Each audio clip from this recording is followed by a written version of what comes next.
The piece you see down by the river there is called the landing.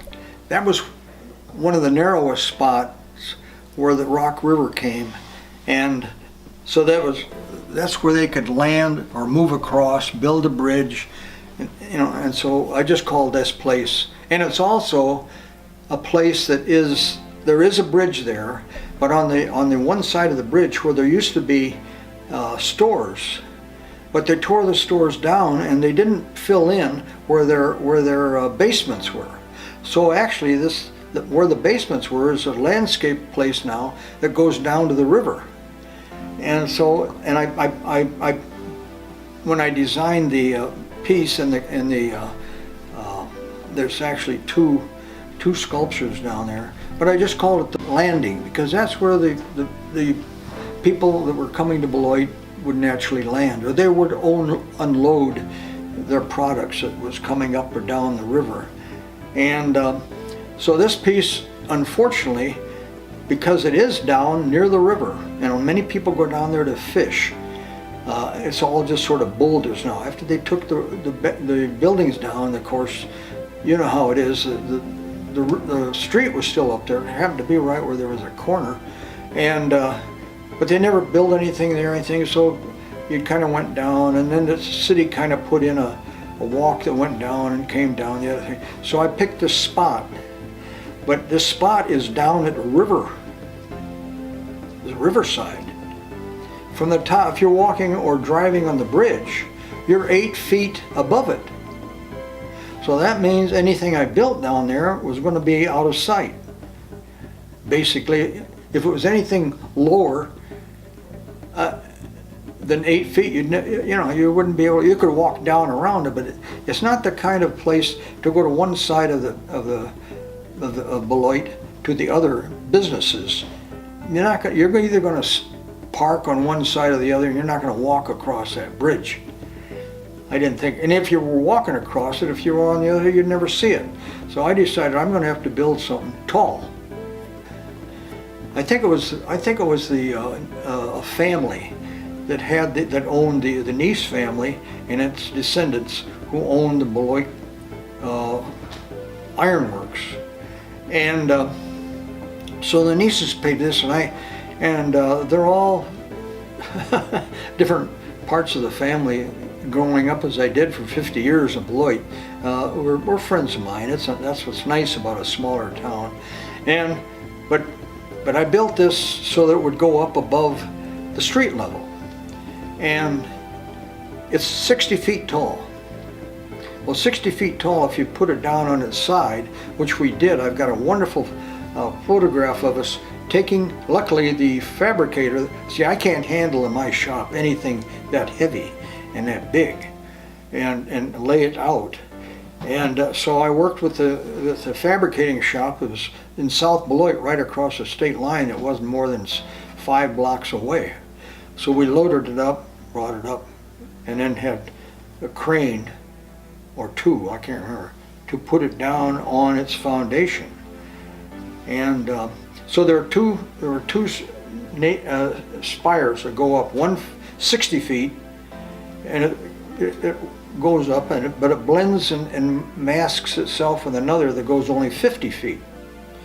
So that got the mass and the height up there, and it's big down at the bottom to hold this up. And when you're down there, even just looking at the base, it's kind of impressive to see how big it is. And there are a lot of shots that people take looking up at it.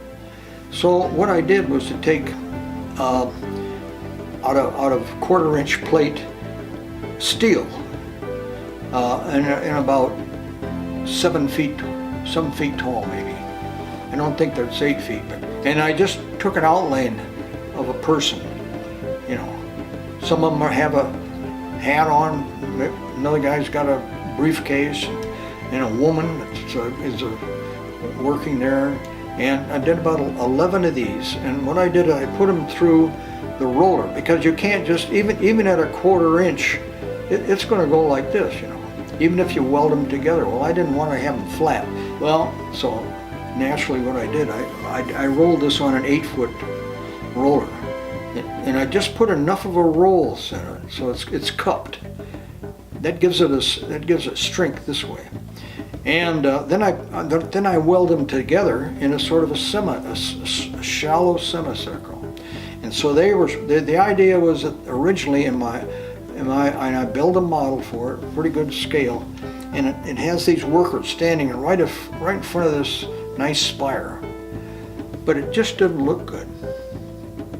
The base is kind of still there.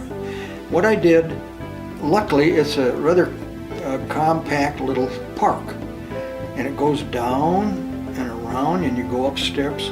Well, over here and right behind it is a nice steel picket fence, like you would put there. About the fences out of nice big heavy steel, and it goes around that part, that end of the Beloit Corporation, or the Beloit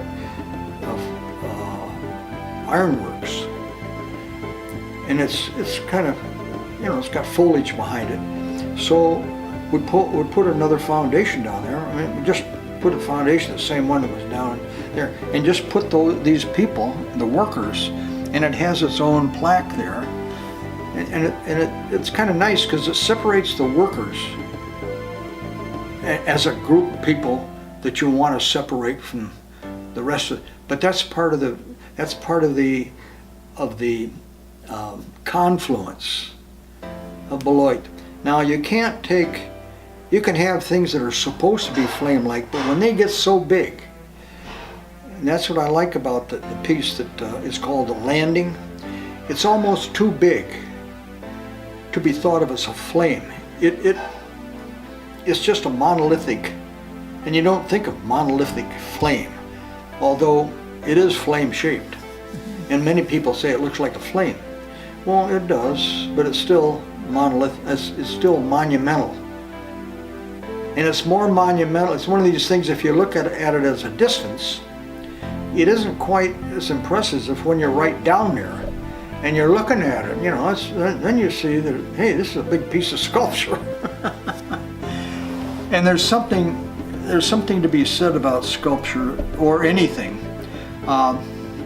When you get up close to it, there's a part of its identity is its mass or its perforated sort of thing. If you have something supported by all these pillars and you can walk through it, well, that's kind of an experience, a wonderful spatial experience. And it's part of the architecture.